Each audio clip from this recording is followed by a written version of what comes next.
If you like what you hear tonight, please remember my name is Phil Sweet.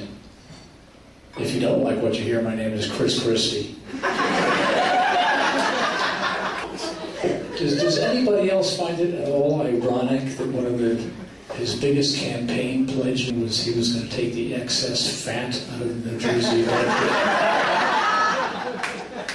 Isn't that kind of like putting Keith Richards in charge of the Drug Enforcement Administration?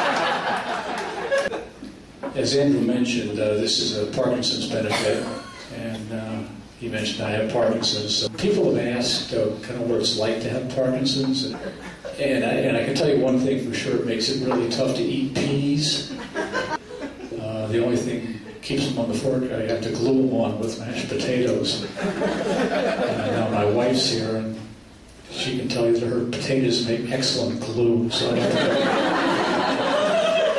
I don't think I've lost a pea yet.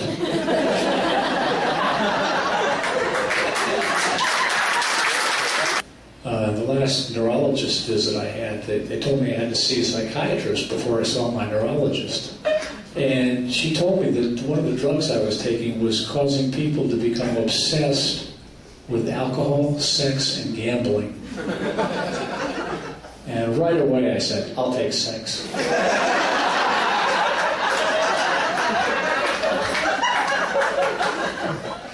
And she says, you can't choose sex. I said, I was taken, that figures.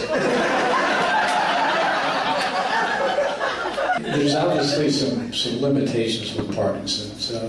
Career opportunities, for instance, I'd be fairly limited. Probably being an airline pilot would not be a good idea. Ladies and gentlemen, this is your captain speaking. We're about to level off at our cruising altitude of 36,000 feet, 35,000 feet, 37,000, 33. Damn.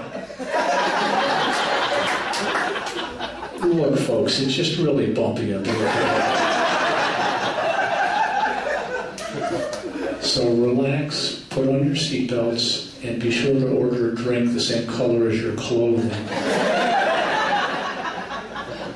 And not very far, because I want to talk about ED, erectile dysfunction. I got to thinking about that, and it struck me that it must have been really hard to write the first TV commercials for that, because you have to be very careful what you put in there to try to get it on TV. I mean, you can't use before and after pictures like the weight loss people do. So the commercials I thought they ended up with were a little bit odd. Viagra had Bob Dole. The only thing I can think of is that he represented the U.S. government, and nobody could screw you like the U.S. government.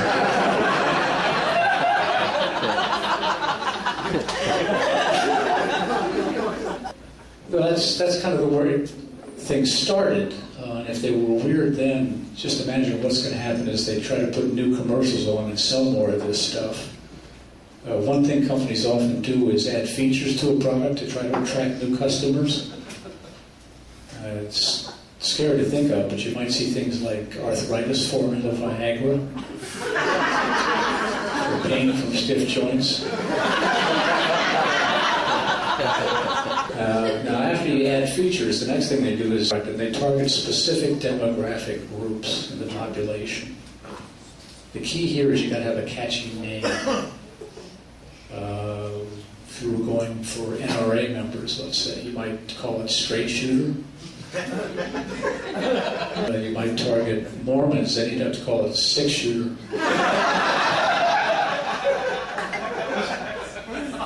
If you wanted to attract, say, Buddhists, you might want to call it come again. Now, if all this marketing magic works as well as it possibly could, this name becomes a verb. Now, how does that work? Well, let me give you an example. Today, President Obama will ask Congress for $500 billion more to Viagra the economy.